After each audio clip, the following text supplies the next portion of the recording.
조갑제 TV 시청자 여러분 안녕하십니까. 2025년 10월 23일 오후 4시입니다.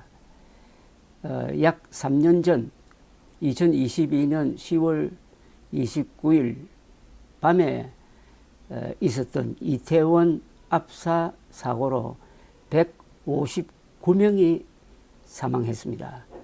이 사고에 대해서 정부가 그동안 합동조사를 한 결과를 오늘 발표를 했는데, 근본 원인은 대통령실을 청와대에서 용산으로 이전한 것이라고 분석을 했습니다. 용산으로 대통령실을 이전하니까 그 용산 대통령실 부근에서 시위가 빈발하고, 그날 경찰 병력이 그 시위 대응에 집중을 하다가 보니까 인파가 몰릴 것으로 예상되었던 이태원 현장에는 경비병력이 배치되지 못했다. 이게 원인이라고 발표를 했습니다. 저는 윤석열 대통령이 후보 시절에 공약한 것을 당선자 시절에 이상한 방향으로 연결시켜 가지고 용산으로 옮기려고 할 때부터 이렇게 하면은 이 정권 차원의 문제가 생길 것이라고 예고를 해 왔습니다. 후보 시절에는 청와대를 광화문으로 옮긴다고 그랬습니다. 그런데 광화문에 좋은 자리가 안 나오면은 청와대로 들어가서 차분히 생각해야 될 텐데, 광화문에서 눈길을 저 용산에 있는 국방부 건물로 옮기더니 순식간에 국방부로 옮기겠다고 선언을 해버렸습니다. 요거 결정하는데 열흘밖에 걸리지 않았습니다. 자, 국방부로 옮기면서부터 시작된 여러 가지 문제가 한두 가지가 아닙니다. 우선 국방부에는 대통령 집무실이 있고, 그 다음에 한남동에는 공관이 있고 해가지고 대통령이 매일 2차례 출퇴근을 했습니다. 세계적으로도 아주 유례가 드문 대통령의 출퇴근이죠. 출퇴근할 때마다 수백 명이, 하루에도 수백 명의 경찰 병력이 거기에 배치되었습니다. 그러다가 보니까 정작 인파가 몰리는데 병력을 보내야 하는데 거기 배치가 거의 되지 않은 것이 사고의 중요한 원인이라는 이야기입니다. 이태원 참사 합동감사 태스크포스는 오늘 오전 브리핑을 통해서 예견된 대규모 인파 운집에 대한 경찰의 사전 대비가 명백히 부족했고, 재난 수습 과정에서 용산구청의 총체적 부실 대응을 확인했다면서 참사 당일인 2022년 10월 29일 관할인 용산경찰서 등이 대통령실 인근 집회 관리를 위하여 경비 인력을 집중 배치하여 이태원 일대에는 경비 인력이 전혀 배치되지 않은 사실을 확인했다고 밝혔습니다. 용산서는 2020년에서 2021년에는 헬로윈 대비 이태원 인파 관리 경비 계획을 쭉 세워서 유지해 왔다가 사고가 난 그해 2022년에는 그 경비 계획조차 수립하지 않았고, 사고 당일은 집무실 근방에서 벌어진 시위 대응에 경찰 병력을 집중 배치하다가 보니까 할로윈 데이로 인파가 몰린 이태원에는 경비 병력이 전혀 없었다. 이런 이야기입니다. 합동감사 TF는 대통령실 용산 이전 이후 용산서 경비 수요가 대폭 증가했고, 서울청과 용산서 지휘부는 대통령실 인근 경비에 우선순위를 두고 경비 인력을 운영했다고 밝혔습니다. 헬로윈 데이에 이태원의 대규모 인파 운집이 예상됨에도 불구하고 경찰이 대통령실 인근 집회 대응에 주력했다는 이야기입니다. 용산구청 상황실 근무자 5명 중 재난관리 담당자 1명을 포함해서 2명이 참사 발생 시점인 2022년 10월 29일 밤 10시 15분쯤 대통령실 인근 전쟁기념관 근처 담벼락 전단지 제거 작업을 수행하고 있었다는 사실도 공개를 했습니다. 아무래도 대통령실이 우선순위가 앞이니까 거기에 관심을 기울이다가 결국 할로윈데이 인파로 몰린 이태원 그 좁은 골목에서 사람들이 밀리면서 159명이 죽는 희대의 사고가 나는 한 원인이 되었다는 이야기입니다.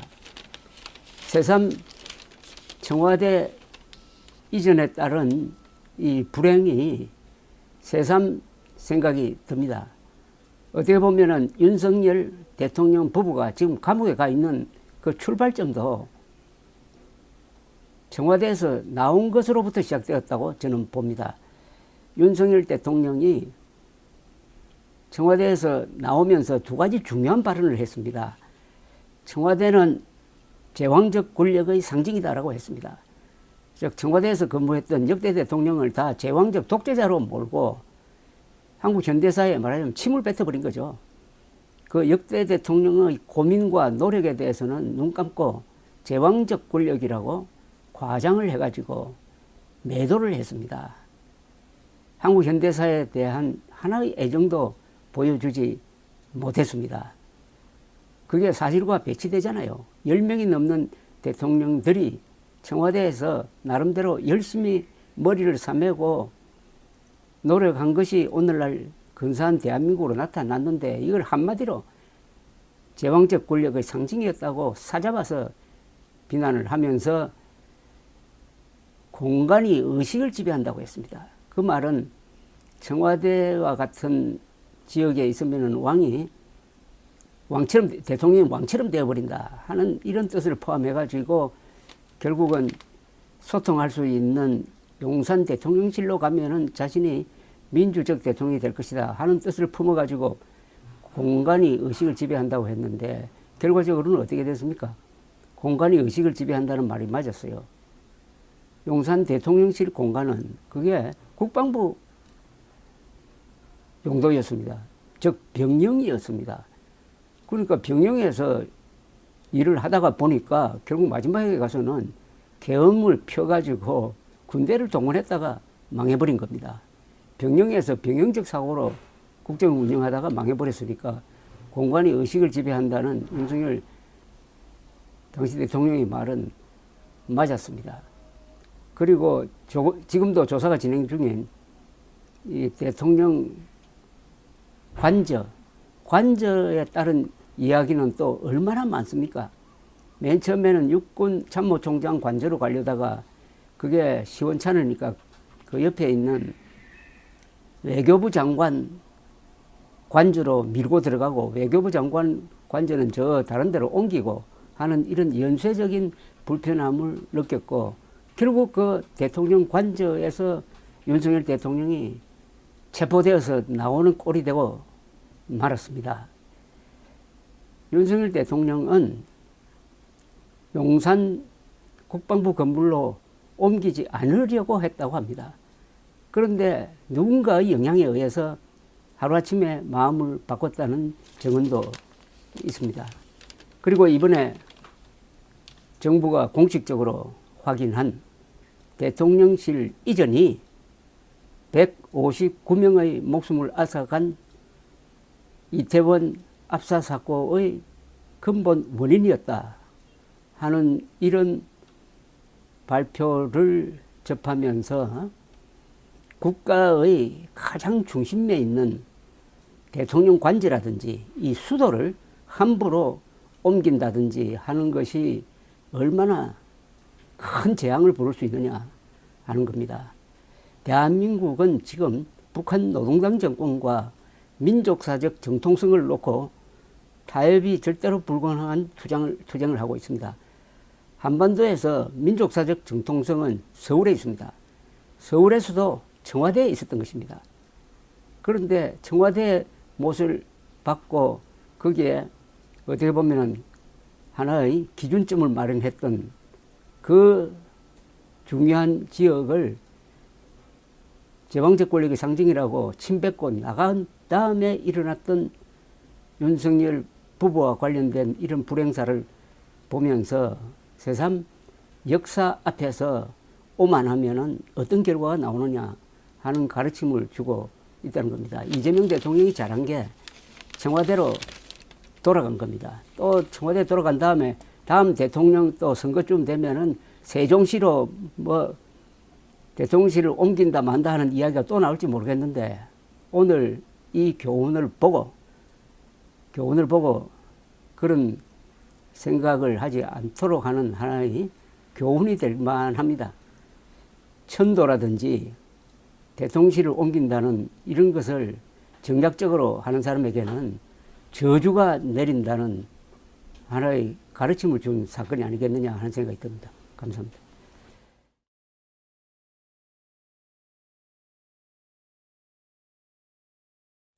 조가제TV 시청자 여러분 안녕하십니까. 저는 조가제닷컴의 조세별입니다. 2025년 10월 22일 오전 11시입니다. 지난 20일 이재명 정부는 의대 2,000명 증원으로 촉발된 의료대란이 1년 8개월 만에 종료되었다라고 선언했습니다. 지금까지 계속되어 온 보건의료 위기경보 심각 단계와 비상진료 체계를 해제함으로써 공식 종료를 선언한 것인데, 자, 그러면 과연 우리나라 의료체계가 정상화된 것일까요? 저는 오히려 그 반대인 것 같습니다. 지역의료, 필수의료는 회복이 어려울 정도로 망가진 것으로 보이고, 더 심각한 것은 의료계에 남긴 냉소와 불신이죠. 국민 생명을 지키는, 국민 생명을 살리는 의사를 악마화한 대가를 앞으로 우리 국민들이 치를 것 같다라는 안타까운 마음이 드는데, 자, 이 내용 좀 살펴보도록 하겠습니다. 자, 지난 17일 정은경 보건복지부 장관은 의료체계가 비교적 안정적으로 운영되고 있는 것으로 확인되고 있다면서 심각 단계를 20일 0시부로 해제한다라고 의료대란 공식 종료를 선언했습니다.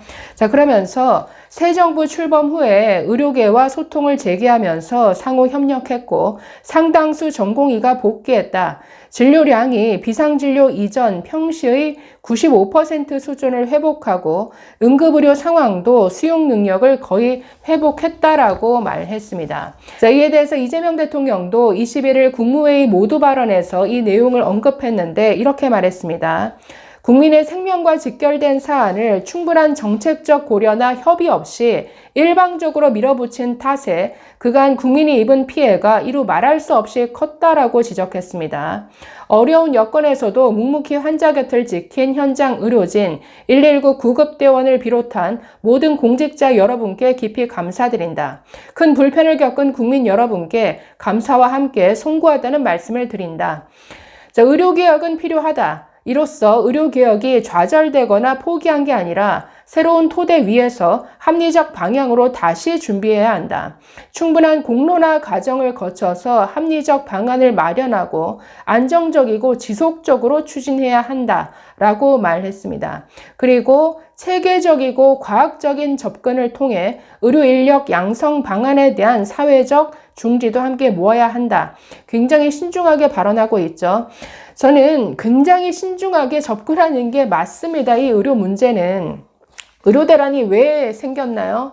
지난해 2월 6일 느닷없이 어떤 협의나 어떤 과학적 근거도 없이 무려 3,058명이던 증원을 5,058명으로 늘리는 의대 2,000명 증원을 정말 폭탄같이 터뜨렸습니다. 이 윤석열 정부가. 이건 처음부터 끝까지 미친 정책이었는데, 자, 의대 2,000명 증원하면서 어떤 국립대는 정원이 49명이었는데 200명, 4배가 늘었습니다. 이건 뭐냐? 50명 타는 버스에 학생들을 200명 태우겠다라는 것과 똑같은 미친 정책입니다. 교육이 불가능하죠. 모든 의료계 교육을 담당하는 주체들이 이건 안 된다. 의학 교육이 불가능하다. 반대했음에도 불구하고 그냥 밀어붙였습니다. 그러니 의대생들이 휴학함으로써 투쟁을 할 수밖에 없는 거죠. 의사가 되는 그 철저한 교육을 제대로 받아야 되는데 교육이 불가능한 상태로 만들었습니다.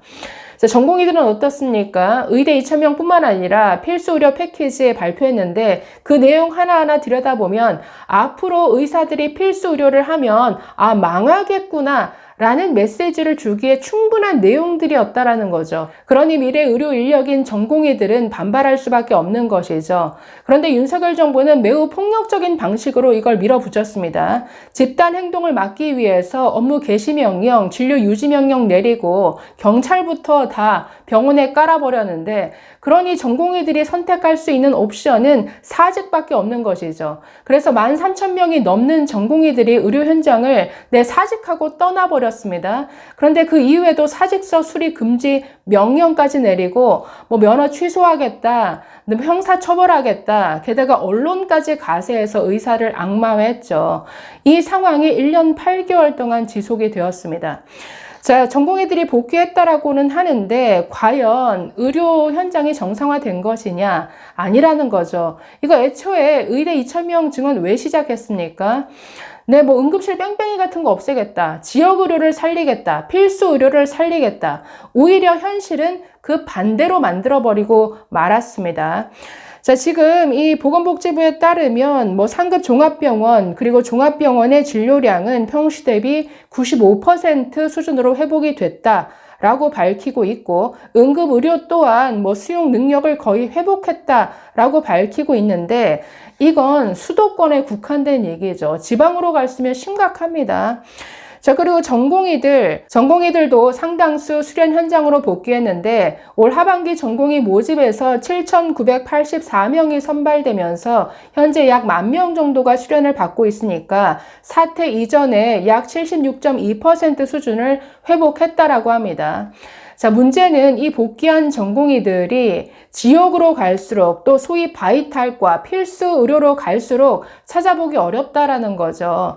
특히나 바이탈과 예를 들어서 내외산소라고 하죠. 내과, 외과, 소아과, 산부인과, 이 외에도 심장혈관, 흉부외과, 이런 바이탈과의 그 전공의 충원율을 보면 현격히 떨어진다라는 겁니다. 빅5도 예외가 아니었는데, 이 5대 대형 병원도 충원율이 약 70% 수준에 머물렀다라고 합니다.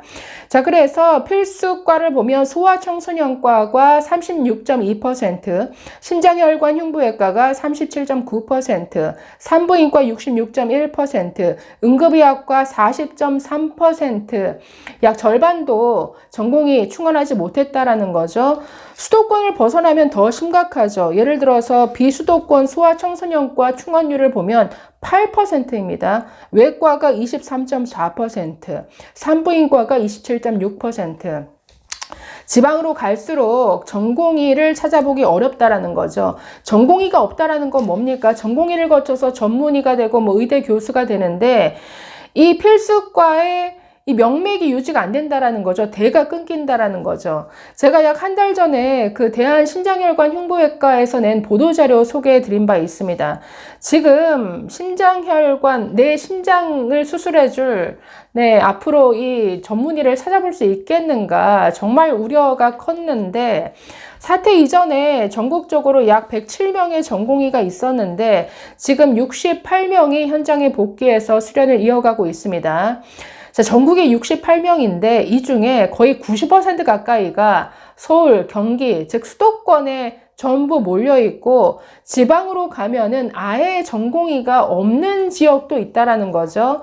그래서 서울, 경기, 인천, 그 다음 대전, 충남 지역을 제외하고는 강원도, 충북, 제주도 지금 수련하는 전공의가 0명입니다. 아무도 없습니다. 이 지역은 앞으로 신장 수술해줄 의사 안 나온다라는 거죠. 대구, 경북 겨우 3명. 부울경 겨우 3명. 자, 그래서 정말 필수과일수록 전공의 복귀가 현저히 낮으니까 필수 의료 살리겠다고 시작한 이 정책이 완전히 필수 의료, 또 지역 의료까지 완전히 망가뜨린 셈이죠. 자, 공공의료기관도 더 어려워졌는데 있던 의료진마저 수도권으로 또는 민간 의료기관으로 옮기면서 공백이 더 커진 거죠. 교육부 산하 국립대병원 22곳은 정원이 9,453명인데 전공의 정원 42.4%도 못 채웠습니다. 17개 시도에 1,590개 보건소, 그리고 보건지소는 의사 최소 인원이 1,871명인데 29%, 30%가 비어 있습니다. 자, 그러니 지역의료, 필수의료, 강화하려고 시작한 정책이 오히려 완전히 더 거꾸로 망가뜨려 놨다라는 거죠. 자, 그런데 지금 이 문제를 이재명 정부가 풀겠다면서 뭐 공공의대 얘기하고 지역의사제 얘기하는데 그런 문제로 풀릴 문제가 아니라는 거죠. 윤석열 정부도 지역의료, 필수의료 기피 문제를 의사수 늘리는 것으로 해결하려다가 지금 망한 것 아닙니까? 그건 절대 해법이 될 수 없다라는 것. 지역의료, 필수의료 왜 안 가려고 할까요? 의사들의 이기심 때문입니까? 아니죠. 왜 가봤자 돈도 못 벌고 의료 수가가 너무나 낮으니까. 게다가 사법 리스크가 의사를 두렵게 만들죠. 기껏 사람 생명 살려놨더니 형사처벌 당하고 기껏 사람 생명 살리려고 최선을 다했는데 나중에 수억 원의 손해배상금 때려 맞고 이러면 누가 이 필수과에서 일을 하려고 하겠습니까? 이렇게 위험은 위험대로 높은 데서 힘들게 고생한들 제대로 돈도 못 벌면 여기 어떤 의사가 가려고 하죠? 이거 아무리 공공의대 만들고 지역의사제 만든다고 해서 될 문제가 아닙니다. 지금 매년 한 400억, 500억 적자내는 분당 가면 성남의료원 있죠. 그 성남의료원에 어떤 의사가 가려고 합니까? 그리고 환자들도 안 가잖아요. 성남의료원을 옆에 몇 개를 더 만들들 누가 그 의료기관을 이용하냐는 거죠. 그 옆에 있는 분당 서울대 병원을 가지. 그러니 이렇게 환자도 의사도 기피하는 이런 공공의료기관 또는 공공의대 만들어서 문제 해결하려 한들 절대 해법이 될 수 없습니다. 자, 그래서 신중하게 접근해야 한다. 필수의료를 기피하는 근본적인 문제를 해결해 주지 않는 한 절대 해결될 문제가 아니라는 거.